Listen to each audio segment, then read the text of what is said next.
네, 기호 1번 더불어민주당 이재명 후보 말씀하시죠. 존경하는 국민 여러분, 더불어민주당 대통령 후보 이재명입니다. 오늘은 5.18 광주 민주화운동 45주년이 되는 날입니다. 한강 작가가 이런 의문을 가졌다고 합니다. 과거는 미래를 도울 수 있을까? 죽은 자가 산 자를 구할 수 있을까? 그렇습니다. 80년 5월 광주는 2024년 12월에 대한민국을 구했습니다. 그리고 희망을 새롭게 만들어내고 있습니다.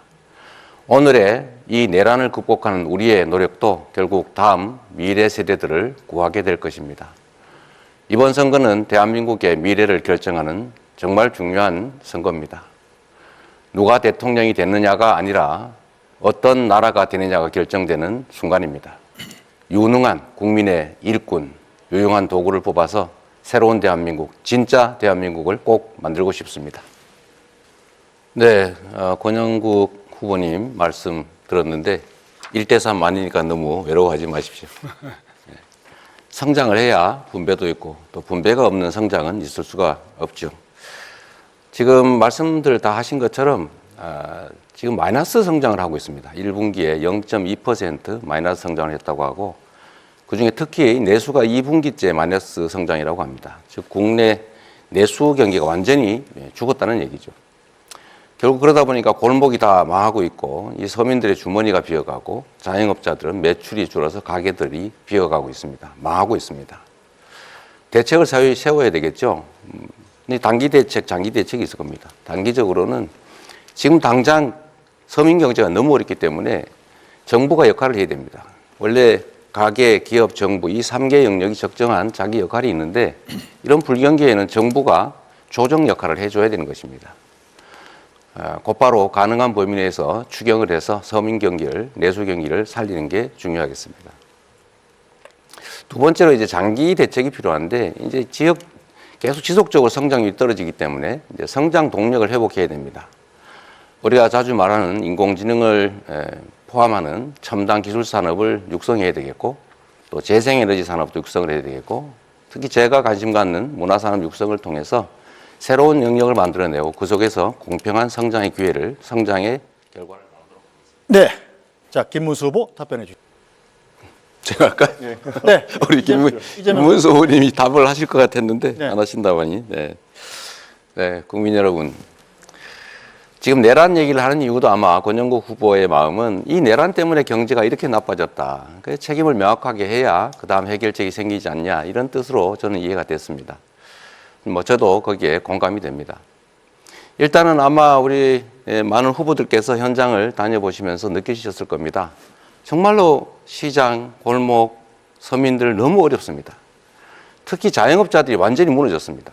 이 자영업자들께서 매출도 오르지 않을 뿐만 아니라 물가도 오르고 해서 지금 평년보다 지금 10만 명 이상이 더 문을 닫았다고 합니다. 물론 새로 신규 창업하는 경우도 줄어들어서 가게들이 정말로 많이 공실이 생기고 있습니다. 저는 그래서 이 문제를 한번 근본적으로 되짚어보자. 김문수 후보님께서 이제 소상공인 자영업자에 관한 정책들을 여러 개 내셨더라고요. 뭐 채무 조정 얘기도 하시고 그러던데 저는 이 코로나 극복 과정에서 다른 나라들은 전부 국가 부채를 늘려가면서 이 자영업자와 국민들을 지원을 했습니다. 근데 우리나라는 정책 방향이 좀 바뀌어서 다 국가가 빚을 안 지고 국민들한테 돈을 빌려줬어요. 그래서 국민들이 빚이 늘어났습니다. 이번에는 이 문제에 대해서 좀 근본적으로 채무 조정 정도를 넘어서서 일정 정도는 정책 자금 대출 부분은 상당 정도 탕감을 해주는 게 필요하지 않냐. 그 얘기를 제가 꽤 오랫동안 했는데 혹시 우리 김문수 후보님 그 점에 대해서 어떻게 생각하시는지 말씀 한번 들어보고 싶습니다. 소상공인들에 대해서는 여러 가지 대출도 해주고 지원을 많이 하자고 아까 제가 말씀드렸습니다. 금융 지원이 특별히 필요하고 그 외에도 또 소비를 진작하기 위한 대책이 많이 필요하다고 생각합니다.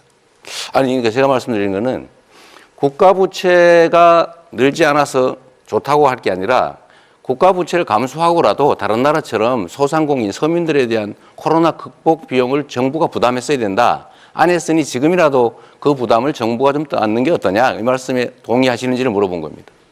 그래서 그 부분은 경우에 따라서 이제 보겠습니다만은 코로나 이후에, 코로나 때는 이제 지나간 문제고요. 코로나 이후에 지금 여러 가지 어려운 점 처해 있는데, 그게 코로나 때의 부채 때문에 그런 부분도 있고 여러 가지 있기 때문에 그런 부분은 정부에서 적극적으로 해서 소상공인을 생환시키기 위한, 살려내기 위한 다양한 대책을 세우는데, 여기에는 국가 부채가 일정한 정도 늘어날 수밖에 없습니다. 그걸 감수를 해야 된다고 생각합니다. 네, 감사드립니다.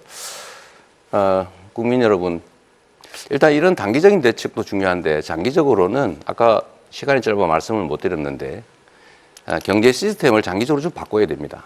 그러니까 지금 이 정부처럼 무슨 R&D 예산을 대폭 깎아가지고 예산을 아낀다고 해서 아예 기술 개발의 길을 막는다든지 이렇게 하면 절대 안 되죠. 첨단 AI를 포함한 첨단 산업들을 대대적으로 육성해야 됩니다. 그래야 새 길이 생깁니다. 두 번째는 이 정부가 정말로 잘못한 것인데 재생에너지 산업을 탄압을 했는데 재생에너지 산업을 적극 지원해야 됩니다. 거기서 재생에너지 생산 과정에서 또는 공급 과정에서 또는 재생에너지를 활용하는 글로벌 기업들이 또 들어올 수가 있겠죠. 세 번째는 문화산업들을 적극 육성해야 된다고 생각합니다. 다음 부분은 좀 달리 논의하겠지만 우리 이준석 후보는 어떠세요? 저는 문화산업이 우리가 상당히 기회가 많다, 영향이 된다고 생각하는데 혹시 이런 문화산업 그 진흥에 대해 생각해 보신 게 있으면 말씀 좀 듣고 싶습니다. 당연히 문화산업 같은 경우에는 저희가 앞으로 관광산업과 더불어서 키워나가야 되는 3차 산업의 핵심 과제고요. 저는 바우처 사업 같은 것을 통해 가지고 문화의 소비를 늘리는 것이 필요하다 이런 생각을 하고 있습니다. 특히 가장 소외받은 부분, 뭐 전통음악이라든지 아니면 고전음악이라든지 이런 부분의 예술가들 같은 경우에는 지금 팝컬처와 다르게 이 수요를 찾지 못해가지고 예술을 영위해 나가는 것 자체에 어려움을 겪고 있습니다. 그래서 일정량의 바우처 제도가 필요하다 이런 생각하고 있습니다. 네. 트럼프 대통령이 취임하면서 국제 경제 질서가 요동치고 있습니다. 물론 그 트럼프 취임 이전에도 이제 국제사회가 이미 자국 중심주의, 보호무역주의로 회귀하고 있었지만 트럼프 취임으로 인해서 이게 극단화된 것 같습니다. 특히 관세 정책을 통해서 이제 우방국까지 상당히 높은 강도의 압박을 하고 있습니다. 지금 당장 대한민국의 수출 기업들이 곤란을 겪고 있습니다. 그리고 지금 당장 미국과 관세 관련 협상을 해야 됩니다. 저는 이 협상에 있어서 가장 중요한 원칙은 국익 중심이라고 생각합니다. 미국도 요구하는 게 많겠지만 그걸 반드시 100% 관철하겠다는 것은 아닐 것입니다. 또 우리가 맨 먼저 나서서 서둘러서 협상을 조기 타결할 필요는 없을 것 같습니다. 일본도 미리 하겠다는 입장이었다가 지금 좀 선회하고 있습니다. 중국도 마찬가지로 강력하게 부딪히다가 상당 정도로 타협을 했습니다. 섬세하게, 유능하게 이 사태를 잘 준비해야 되겠다는 생각이 듭니다. 대책으로는 이 통상협상을 잘 하되 향후에 수출 시장이나 수출 품목을 좀 다변화할 필요가 있을 겁니다. 특히 경제 영토를 넓히기 위한 외교적 노력이 각별히 필요하지 않을까 생각이 듭니다. 그리고 내수 비중을 이제는 좀 서서히 높여가야 되지 않을까 그런 생각을 하고 있습니다. 자세한 것은 좀 이따 좀 말씀드리겠습니다. 그럼 이제 이재명 후보의 수도권 토론 시간입니다.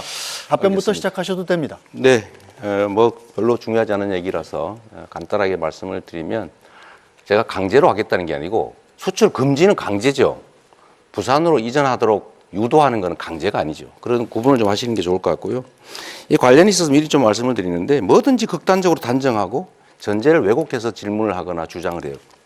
예를 들면 제가 말씀드린 것은 경제는 순환이다. 이걸 설명한 거지 그렇게 하겠다라고 한 게 아닌데 그렇게 하면 안 된다 이렇게 주장하잖아요. 그거 잘못된 거죠. 이게 국민의힘 출신들의 일반적 특성인지는 모르겠는데 김문수 후보도 비슷하시더라고요. 제가 커피 원가 얘기를 한 것은 그 원재료 값이 이만큼밖에 안 드는데 시설 잘 갖춰서 팔면은 다른 전업하면 오히려 도움이 된다 이 얘기를 한 건데 이거를 왜곡을 해가지고 그 국민의힘 비대위원장이신가요? 그 김용태 의원이신가? 다운표를 쳐가지고 이재명 후보가 원가가 120원인데 비싸게 판다. 비싸게 팔고 있다 라면서 자영업자를 공격했다고 왜곡 조작을 했더라고요. 좀 그러지 않으면 좋겠다는 생각이 들고요. 그 다음에 아까 이게 경제가 그냥 정부 재정을 투자하면 효과가 없다 이런 취지의 말씀을 하시는데 제가 그냥 질문은 아니고 그냥 주장이에요. 뉴딜이라고 들어보셨는지 모르겠어요. 이 경기가 침체가 되면 정부가 재정을 투자해서 그냥 일자리도 만들고 무료로 그 지원도 하고 이렇게 해서 경제가 다시 활력을 찾지 않습니까? 이거는 기본이다. 정부 재정의 역할, 금융의 역할이라고 하는 것은 본질적으로 있는 거죠. 그 말씀 드리고 아까 주제에서 가능하면 벗어나지 않는 질문을 한번 드려보겠어요. 김문수 후보님. 네. 지금 이 경제가 대한민국 경제가 마이너스 성장, 0% 성장 이렇게 된 데에 대해서 국민의힘의 책임, 또 윤석열 정권의 주무장관으로서 책임감 느끼거나 아니면 죄송하다는 생각 안 드십니까? 뭐 저희는 매우 죄송하게 생각하고 또 어려운 점이 많지만 이재명 후보의 책임도 매우 크다. 그래서 이재명 후보께서는 우리가 하려고 하면은 전부 반대를 합니다. 그래서 기껏 만들어내는 것이 노란봉투법, 중대재해처벌법, 반도체 특별법 이런 것도 반대하시고요. 지금 본인이 약속한 것도 전부 어깁니다. 그러니까 경제가 살아날 길이 없습니다. 지금 대통령도 잘못한 것이 계엄이라든지 이런 것은 반대합니다만 충분히 들었고요. 법을 자꾸 이상한 법을 만들어가 기업을 할 수 없게 만듭니다. 그래서 지금 기업들이 해외로 계속 빠져나갑니다. 30초를 넘어가면 주도권을 가진 후보가 제지할 수 있습니다. 일단은 국민의힘에서 뭘 하려고 했는데 민주당이 뭘 막았다는데 구체적으로 예를 한번 들어봐 주시면 좋겠고요. 두 번째로 지난 3년간은 민주당이 그나마 뭘 하려고 하면 정부가 다 반대했지 정부가 하려고 하는 걸 민주당이 막았던 기억이 별로 없어요. 이제 일단 그 말씀 하나 드리고요. 제가 직접 묻고 싶은 건 이겁니다. 이 통상 문제에 관해서 이게 한덕수 총리도 역시 일종의 정치적 공동체 아니었습니까? 그렇습니다. 책임을 같이 져야 될 텐데 지금 대미 관세 협상과 관련해서 이분이 그렇게 말씀하셨어요. 트럼프 대통령이 자랑스러워할 협상을 했다 이렇게도 얘기하고 또 한 번은 원래 무역과 안보를 분리하는 게 우리 정부의 기본 방침인데 사안의 성격에 따라서 방위비 협정을 다시 할 수도 있다 이렇게 인터뷰를 하셨어요. 이거 바람직한 태도라고 보십니까? 그렇게 하면 안 되는 거 아닌가요? 네, 그 부분에 대해서는 여러 가지 문제 제기를 하시는 것도 좋지만은 제가 이제 이재명 후보께서 제일 정말 제가 간곡하게 당부드리고 싶은 것은 지금 최상목 부총리도 이제 한덕수 총리가 그만두면 최상목 부총리가 통상을 맡아야 되는데 계속 탄핵한다 그래서 그것도 그만뒀지 않습니까? 그러니까 사람이 일을 할 수가 없어요.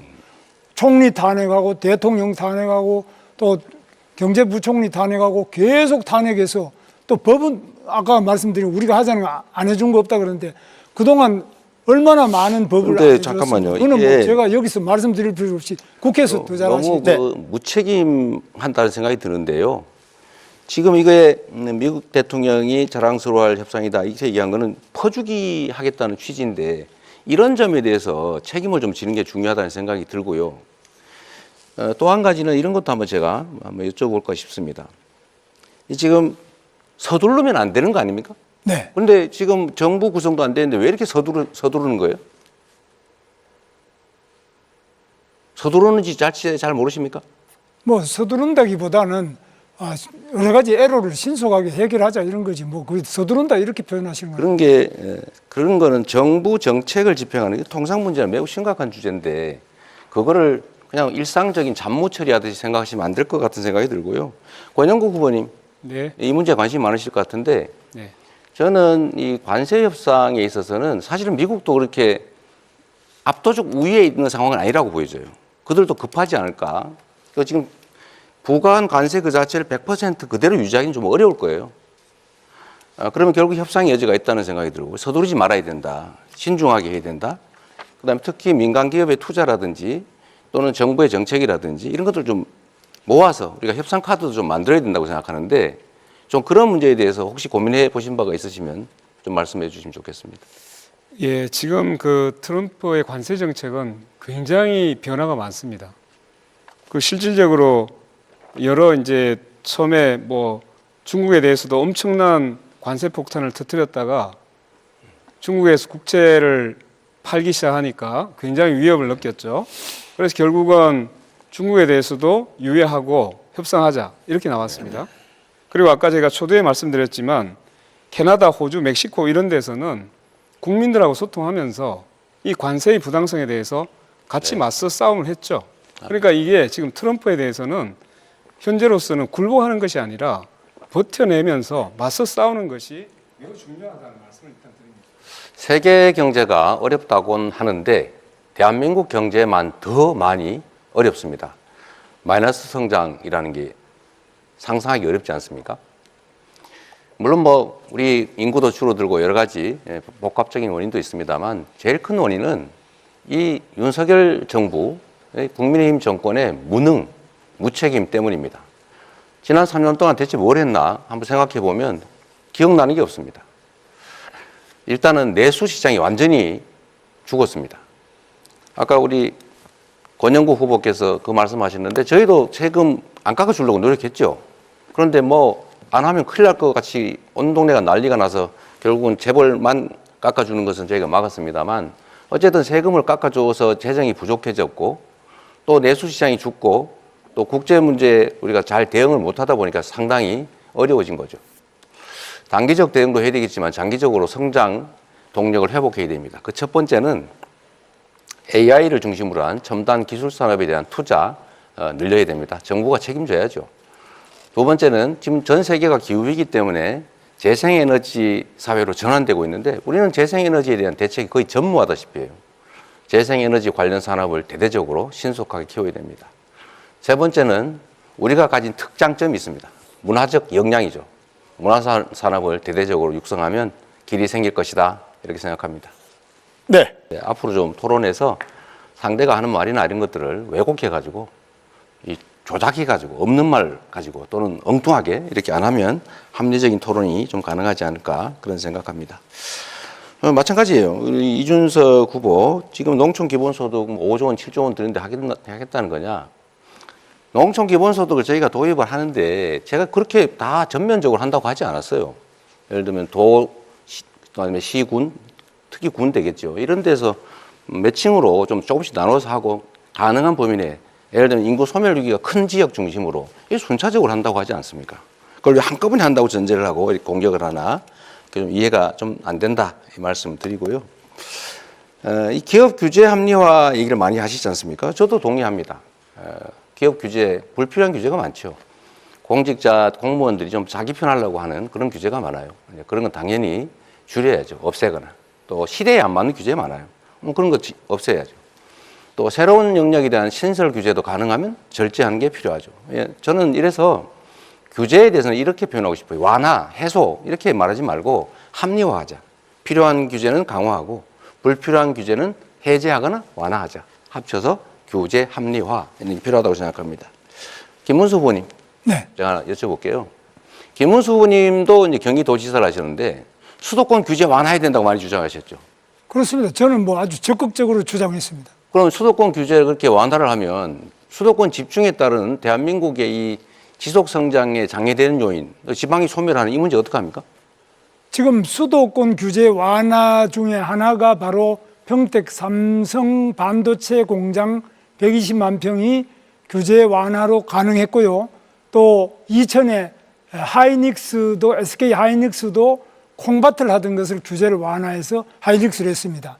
그럼 그것이 지방에 마이너스가 됐습니까? 다 외국으로 가려고 하는 기업을 제가 유치를 해가지고 지방 사람들도 거기 와서 다 취업을 하고 그게 지방에 무슨 문제가 있습니까? 알겠습니다. 말씀의 취지는 합리적인 범위 내에서 완화하자는 거지 수도권을 대폭 규제를 풀어가지고 팽창시키자 그건 아니란 말씀이죠? 제 주장은 아니 잠깐만 그 제 말씀이시죠? 주장은 지방을 우선 해제하고 그 다음에 수도권도 자, 합리적인 해제를 하자. 규칙은 좀 지켜가면서 하시면 좋을 것 같아요.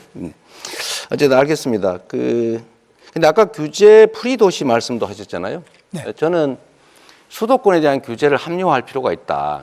예를 들면 말씀하신 것처럼 규제를 안 풀어주면 해외로 나갈 기업들 이런 건 우리가 받아야 되겠죠. 해제 완화를 해서 잡아놔야 되겠죠. 해외에서 기업이 들어오는데 수도권 외에는 도저히 갈 수가 없다. 뭐 그런 경우는 필수적이니까 하는데 그 외에 수도권의 용도 규제를 완화한다든지 일반적 규제를 완화한다든지 이런 건 좀 하면 안 된다. 그건 지방에 대해서 기회를 박탈하는 거다. 이 생각을 말씀을 드리고 저는 시장 또 도지사를 할 때도 이 주장은 계속했다는 말씀을 좀 좀 드립니다. 우리 다른 분한테 한번 여쭤보려고 해요. 이 지방을 다녀보면 지금 실제로 매우 심각하잖아요. 지방 소멸 문제가. 근데 지방 소멸을 막기 위해서는 지방에 기업도 있어야 되고 학교도 있어야 되고 주거 문화, 뭐 생활 환경도 좋아야 되고 지방의 사람이 서울로 오지 않게 뭔가를 해야 되는데 저는 거기에 핵심적 요소가 몇 개 있다고 생각해요. 첫째는 지방으로 갈 경우에 앞으로 에너지 문제가 상당히 심각할 텐데 서남 해안, 동해안 중심으로 재생에너지 중심 사회로 갈 거니까 그쪽에 전력 요금을 차등을 좀 둬가지고 전력이 생산되는 지역에 좀 싸게 에너지 공급을 해주면 좋겠다. 두 번째는 지방으로 갈 경우 대규모로 좀 감세나 면세를 좀 해주자. 세 번째는 예를 들면 세 번째로는 규제를 대대적으로 좀 완화, 꼭 필요한 규제 외에는 완화해주자 이것이고요. 거기 덧붙여서 전국 단위로 서울대처럼 못 되겠지만 거점 단위로 국립대학들 집중 지원을 해가지고 좀 거기서 인재들이 양성될 수 있게 하면 좋겠다 이 생각을 하고 있는데 우리 권영국 후보님은 좀 이런 지방 균형 발전 문제에 대해서 좀 근본적인 대책이나 이런 거 고민해 보셨는지 말씀해 주시죠. 예, 저는 기본적으로 지방 분권을 먼저 고민을 해야 된다고 생각합니다.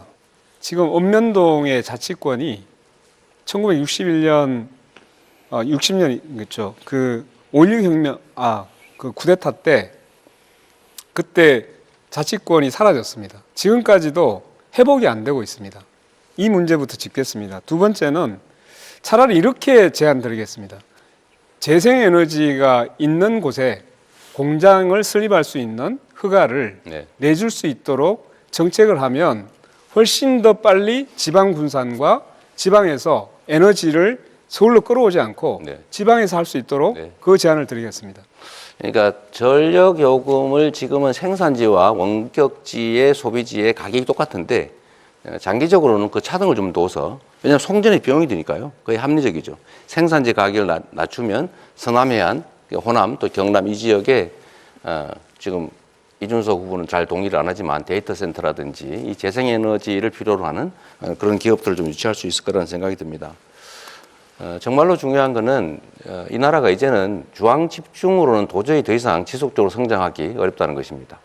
지방에 대한 분권과 지원을 이제는 시혜가 아니라 국가가 존속 지속 발전하기 위한 필수 정책이다, 전략이다 이렇게 생각해 주시면 좋겠습니다. 네, 김문수 후보 수도권 토론 시작하시죠.